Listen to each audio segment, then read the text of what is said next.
Hello दोस्तों, आपका हमारा YouTube channel educational knowledge MA में स्वागत है। आइए दोस्तों, एक बात मैं आपको बता दूं कि अभी कल मैंने आपको यूपी ट्रिपल एससी स्टेनोग्राफर के 2016 में जो 10 मार्च 2019 को एग्ज़ाम हुए थे उसकी कट ऑफ में लेके आपके पास आया था। ठीक है, किस हिसाब से आपकी कट ऑफ बनेगी और कितने नंबर आपके हैं तो आप स्किल करना चालू कर दें। ठीक है, तो अब ये दूसरा जो वीडियो मैं आपके सामने लेके आया हूँ कि इसका सिलेक्शन प्रोसेस क्या था। ठीक है, हालांकि ये ओल्ड वैकेंसी थी, पुरानी वैकेंसी थी, 2016 स्टेनोग्राफर की वैकेंसी थी। इसके सिलेक्शन प्रोसेस क्या थे, इंटरव्यू होगा या नहीं होगा, क्या इसमें ग्रेजुएशन के मार्क्स ऐड किए जाते हैं कि नहीं किए जाते हैं, इंटरमीडिएट में जो 60% से ऊपर है क्या उसके भी मार्क्स कुछ मिलते हैं या नहीं मिलते हैं। तो आइए चलते हैं। ठीक है, अगर आपने हमारे YouTube channel educational knowledge MA को सब्सक्राइब नहीं किया है तो सब्सक्राइब कर लीजिए, शेयर कर लीजिए, ताकि आने वाले दिनों में आपको अच्छे से अच्छे नोटिफिकेशन दे सकूँ। हालांकि जैसा कि आपको मालूम है कि रेलवे की कई वैकेंसी है। ठीक है, एनटीपीसी, रेलवे ग्रुप डी और रेलवे स्टेनो की भी वैकेंसी आ गई है। अगर आपने फिल नहीं किया हुआ है तो स्टेनोग्राफर के फॉर्म जरूर फिल कीजिए, एनटीपीसी की भी फॉर्म फिल कीजिए और आरआरबी ग्रुप डी की भी फॉर्म कीजिए। ठीक है, अब आगे चलते हैं कि इसका प्रोसेस क्या होने वाला है। ठीक है, हालांकि एक 2016 की ओल्ड वैकेंसीज थी, इसमें इंटरव्यू होगा या नहीं होगा, इसके सिलेक्शन प्रोसेस क्या थे। तो आइए चलते हैं सिलेक्शन प्रोसेस की तरफ। ठीक है, तो सबसे पहले बात आती है फर्स्ट जो स्टेज थी आपकी, प्रथम जो चरण था आपका लिखित परीक्षा, हालांकि वो आपकी हो चुकी है। ठीक है, इसमें आपका विज्ञान, इसमें आपका हिंदी, हालांकि आपको मालूम है कि 40 क्वेश्चन आए थे 20 नंबर के। फिर सामान्य बुद्धि रीजनिंग जो आपकी आई हुई थी वो 20 क्वेश्चन आए हुए 10 नंबर के आए थे। फिर सामान्य जानकारी की आप बात कीजिए, जैसे जीके की बात कीजिए, तो आपके 40 नंबर के पेपर हो चुके हैं, आपके 80 क्वेश्चन और 40 नंबर के पेपर आपके हो चुके हैं। ठीक है, ये फर्स्ट स्टेज आपके हो चुके हैं। ठीक है, अब जो दूसरी बात आपकी होने वाली थी वो द्वितीय चरण। ठीक है, द्वितीय जो आपकी कंप्यूटर पे लैपटॉप पे जो होगी वो होगी आपकी शॉर्ट हैंड। ठीक है, शॉर्ट हैंड होगी, वो आपको 400 वर्ड बोले जाएंगे। ठीक है, आपको उसको आंसुलिपि या शॉर्ट हैंड में लिखना होगा और ये आपको 5 मिनट में बोले जाएंगे। ठीक है, 5 मिनट में 400 वर्ड आपको 80 वर्ड पर मिनट की स्पीड से बोले जाएंगे। कितने, 80 वर्ड, 80 वर्ड पर मिनट की आपकी स्पीड। 1 मिनट में आपको 80 वर्ड वो बोलेंगे, उसको आपको 5 मिनट लगातार 400 वर्ड आपको लिखने होंगे। ठीक है, 400 वर्ड लगातार वो 5 मिनट आपको बोलेंगे, 80 की स्पीड से बोलेंगे, तो आपको 400 वर्ड, ठीक है, वो आपको शॉर्ट हैंड में लिखना होगा। ये आपकी हो जाएगी। ठीक है, ये आपका हो जाएगा। इसमें हालांकि शॉर्ट हैंड जो होगी वो आपकी सिर्फ क्वालिफाई होगा। ठीक है, शॉर्ट हैंड आपको सिर्फ क्वालिफाई करना होगा, उसमें आपको कोई भी मार्क्स नहीं मिलेंगे। ठीक है, सेकंड स्टेज में आपको सिर्फ शॉर्ट हैंड जो 400 वर्ड मिल बोले जाएंगे 5 मिनट में, उसमें सिर्फ आपको क्वालिफाई करना, उसमें कोई भी नंबर नहीं मिलेंगे। ठीक है, अब बात आती है थर्ड स्टेज। ठीक है, जो जिसमें आपको नंबर मिलेंगे। यहाँ पे देखिए, बहुत ही अच्छी बात है आपके लिए, अगर आप इंटरमीडिएट पास हैं। ठीक है, अगर आप इंटरमीडिएट पास हैं और 60% से आप ऊपर हैं। ठीक है, 60% से अगर आप ऊपर हैं,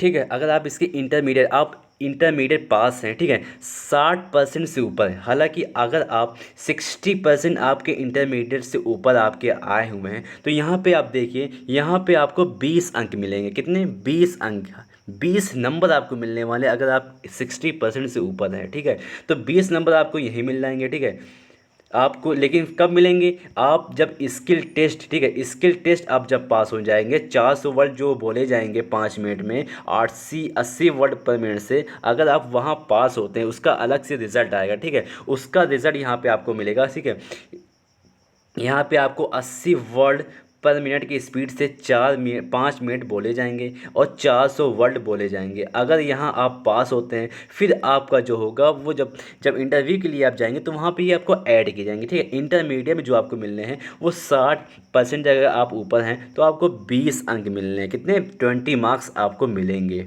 ठीक, उसके बाद आप बात कीजिए कि अगर आप 60% आपके इंटर नहीं थे, हालांकि बहुत से लोग ऐसे होते हैं जो बहुत से पहले वो उनका 60% नहीं होता। ठीक है, वो 45% एक पाए हुए तो उनको 15 नंबर मिलने वाले हैं। ठीक है, अगर आप 60% नहीं हैं, उससे कम हैं, तो आपको 45 अंक, कितने, 15 नंबर मिलेंगे। ठीक है, 15 मार्क्स आपको मिलेंगे अगर आप 60% नहीं है इंटरमीडिएट में। फिर बात आती है कि अगर आप 45% से भी अगर आप कम हैं तो आपको 10 अंक मिलेंगे। ठीक है, अगर आप 45% इंटर में पास नहीं हुए थे, 45 से आपका कम था, तो आपको जो मिलेंगे वो 10 अंक मिलेंगे। कितने, 10 मार्क्स आपको मिलेंगे। ठीक। अब उसके बाद आती है कि बहुत लोगों ने मुझे पूछा कि सर स्नातक की जो डिग्री थे, ग्रेजुएशन जो थे, वो 2016 के बाद होने चाहिए थे, अब मैं पास हुआ हूँ तो क्या मुझे ये अंक मिलेंगे? ठीक है, तो मैं आपको बता दूँ, जिस दिन ये नोटिफिकेशन एसएससी दो यूपी ट्रिपल एससी स्टेनोग्राफर की वैकेंसी रिलीज़ हुई थी, ठीक है, नोटिफिकेशन जारी किया गया, उसके वक्त उसके पहले कि आपके ग्रेजुएशन होने चाहिए। ये बात आप नोट कर लीजिए कि जब ये नोटिफिकेशन जारी हुआ था उस वक्त अगर आपके ग्रेजुएशन हुए थे उसके पहले, तब तो आपको ये 10 अंक ग्रेजुएशन के जो 60% से ऊपर वाले को मिलने थे तब आपको मिलेंगे। ठीक है, अगर आप ग्रेजुएशन में 60% से ऊपर मार्क आपके हैं ग्रेजुएशन में 60% से, तो आपको ये 10 अंक मिलेंगे। ठीक है, अगर आपने 60% ग्रेजुएशन में आपने पाया हुआ, ठीक है, 60% अगर आपने ग्रेजुएशन में आपको मिला है, ठीक है, तब जाके आप ग्रेजुएशन में 10 अंक आपको मिलेंगे। फिर बात आती है अगर सर मेरा ग्रेजुएशन में 60% नहीं है, उससे कम है, अगर आपका उससे कम है तो आपको 8 अंक मिलेंगे। कितने? 8 नंबर आपको मिलेंगे। अगर आपका 60% से है तो आपको 10 नंबर मिलेंगे, अगर आपका 60% से कम है तो आपको कितने मिलेंगे? आपको जो मिलेंगे वो आपको मिलेंगे 8 मार्क्स, 8 नंबर आपको मिलेंगे अगर आपका ग्रेजुएशन 60% से कम है। अगर आपका ग्रेजुएशन 45% से भी आपका कम है ग्रेजुएशन, बहुत लोग होते हैं भैया जो 42% ही ला के पास हो जाते हैं ग्रेजुएशन, उनकी बात कीजिए तो उनको भी अब 5 अंक मिलेंगे। ठीक है, 45 अंक वाले जो होंगे, ठीक है, 45% से ऊपर, 45 से ऊपर, हालांकि 50 और 45 से अगर बीच में अगर आपके हैं तो आपको 8 नंबर मिले हैं, जैसा कि मैंने बताया है। अगर आपके 60% ग्रेजुएशन में हैं, अगर आपके 60% ग्रेजुएशन में है तो आपको 10 नंबर मिलेंगे। अगर आपके 60% से कम है, 45% से ऊपर है, तो आपको 8 अंक मिलेंगे। अगर आपके 45% से भी कम है तो आपको 5 नंबर मिलेंगे। ये बात आप नोट कर। लेकिन एक बात ये आपको बता दूं, बहुत ही इंपॉर्टेंट बात जो मैं आपको बताने जा रहा हूँ कि ये ग्रेजुएशन वाले आपके अंक कब ऐड होंगे? जब आपने ये 2016 की वैकेंसी निकलने के पहले, 2016 जो स्टेनोग्राफी जो वैकेंसी निकली थी, इसके पहले आपके ग्रेजुएशन कंप्लीट होने चाहिए, अन्यथा आपको ये सारे मार्क्स नहीं मिलेंगे। ये बात आप नोट कर लीजिए। ठीक है, इसके पहले, वैकेंसी निकलने के पहले, रिलीज़ होने के पहले आपका ग्रेजुएशन कंप्लीट होना चाहिए, तभी ये मार्क्स आपको मिलेंगे। वन अन्यथा आपको सिर्फ इंटरमीडिएट बेस पे ही फाइट करना होगा, यही 20 नंबर मिलेंगे आपको। ठीक है, अब बात आती है कि थर्ड, अगर आपने अंतर्राष्ट्रीय खिलाड़ी हो या राष्ट्रीय खिलाड़ी हो तो यहाँ पे आपके अंक डिफाइन किए गए। अगर आप अंतर्राष्ट्रीय खिलाड़ी हो तो आपको 5 अंक मिलेंगे, अगर राष्ट्रीय खिलाड़ी हैं आप तो 4 अंक मिलेंगे। यदि अभ्यर्थी राज्य या राज्य स्तर का खिलाड़ी हो तो आपको 3 अंक मिलेंगे। यदि विश्वविद्यालय, कॉलेज या स्कूल स्तर का अगर आपने प्लेयर हो तो आपको 2 अंक मिलेंगे। ठीक है, ये आपके 5 नंबर यहाँ भी हैं।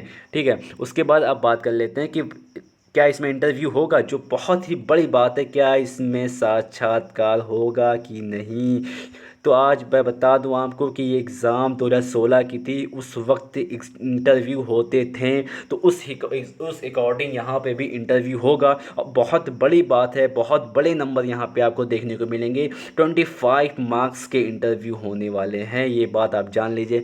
अगर आप रिटर्न पास क्वालिफाई करने के बाद स्किल शॉर्ट हैंड जो 800 80 वर्ड पर मिनट के बोले जाएंगे, 80 WPM वर्ड पर मिनट से बोले जाएंगे, 5 मिनट लगातार बोले जाने हैं, 400 वर्ड बोले जाने, उसको क्वालिफाई करने के बाद आपके ग्रेजुएशन जो 60% से मैंने बताया है वो ऐड होंगे। फिर आपके इंटरव्यू जो बात की गई थी वो इंटरव्यू, ठीक है, इंटरव्यू भी इसमें होने हैं और 25 मार्क्स। क्यों इंटरव्यू होंगे? अभी आप कहेंगे इंटरव्यू तो ख़त्म हो चुका। ये 2016 की वैकेंसी थी और 2016 की वैकेंसी में इंटरव्यू थे, तो इस अकॉर्डिंग आप 2016 की वैकेंसी आप इंटरव्यू देंगे और 25 नंबर के इंटरव्यू होंगे। बहुत ही बड़ा मार्क्स यहाँ पे है, 25 मार्क्स, जो कि बहुत बड़े मार्क्स माने जाते हैं। इंटरव्यू के 25 मार्क्स है। ठीक है, ये बात आप याद रखिए कि इंटरव्यू होगा। ठीक है, इंटरव्यू होगा, आपका इंटरव्यू होगा और अभी 25 मार्क्स के इंटरव्यू होने हैं। फिर नेक्स्ट लाइन की आप तरफ चलिए। ठीक है, अब टोटल की आप बात करेंगे कि टोटल में क्या क्या मतलब टोटल की रेट कैसे बनेगी, कितने नंबर ऐड्स हुए। जैसा कि आपको मैंने बताया था कि आपने जो लिखित परीक्षा दिए थे वो 40 नंबर के थे, ये बात आपको क्लियर है। अब दूसरी बात जो मैंने आपको बताई थी, दूसरी बात जो मैंने आपको बताया कि जो एग्ज़ाम जो ये ट्रिपल एससी जो आपकी शॉर्ट हैंड लेने वाली आशुलिपि जो स्किल जो कहते हैं, जो मैंने आपको बताया कि वो 5 मिनट बोलेंगे, डिक्टेशन बोलेंगे, 80 वर्ड पर मिनट की स्पीड से वो आपको बोलेंगे, ठीक है। और आपको 400 वर्ड बोलेंगे, वो मैंने आपको बताया, पिछले भी बताया आ गया मैंने आपको। तो ये बोले जाएंगे, ये आपको सिर्फ क्वालिफाई करना, ठीक है। इसमें आपको कोई मार्क्स नहीं मिलने हैं। स्टेनो में जो शॉर्ट हैंड होने हैं वो, उसमें आपको कोई मार्क्स नहीं मिलेंगे, सिर्फ आपको क्वालिफाई करना है, ठीक है। और उसके बाद आती है आपको जो आपकी जो शैक्षिक अर्हता जो है, अधिकतम जो आधार पे आपको जैसे ग्रेजुएशन के 20 नंबर मिलने थे आपको, और इंटर के आपके 20 नंबर मिलने थे, फिर आपके ग्रेजुएशन के 10 नंबर मिलने वाले थे, तो वो ये ऐड किए गए यहाँ पे 30 नंबर जो आपको है। अगर आपने 60% दोनों में पाए हुए हैं तो आपको ये 30 नंबर यहाँ भी आपको मिलेंगे, ठीक है। फिर अगर आप खिलाड़ी थे, जैसे मैंने आपको बताया था कि अगर आप राज्य अंतर्राष्ट्रीय स्तर के खिलाड़ी, राज्य स्तर के खिलाड़ी हैं, या स्कूल या कॉलेज में अपने प्लेयर थे, तो उसके लिए आपको यहाँ पे 5 नंबर आपको दिए जाएंगे, ठीक है। यहाँ देखिए 5 नंबर दिए गए हैं। फिर उसके बाद साक्षात्कार, जैसा कि मैंने आपको बताया कि इंटरव्यू होंगे, क्योंकि ये 2016 की वैकेंसी थी, इस वजह से यहाँ पे आपको इंटरव्यू देने ही पड़ेंगे। तो यहाँ पे 25 मार्क्स, 25 मार्क्स जो कि ये इंटरव्यू में आपको इंटरव्यू आपके होंगे। अगर आप सब मिला के देखिए तो टोटल 100 मार्क्स बनते हैं आपके, ठीक है। टोटल 100 मार्क्स, फिर आपको इंटरव्यू लेने के बाद आपकी एक मेरिट बनेगी कि कितने नंबर आपको मिले, ठीक है। उस हिसाब से आपको क्वालिफाई, आपको जॉब मिलेगी। फिर अगर आपको ये वीडियो, ठीक है, आपको समझ में आया, अच्छा लगा, तो आप हमारी वीडियो एजुकेशनल नॉलेज एमए को लाइक कीजिए, सब्सक्राइब कीजिए, शेयर कीजिए, ताकि आने वाले दिनों में आपको मैं अच्छे से अच्छे नोटिफिकेशंस और क्विज़ के दे सकूं, ठीक है, दे सकूं, ताकि आपकी तैयारी अच्छे से हो सके, ठीक है। Thank you for watching my video.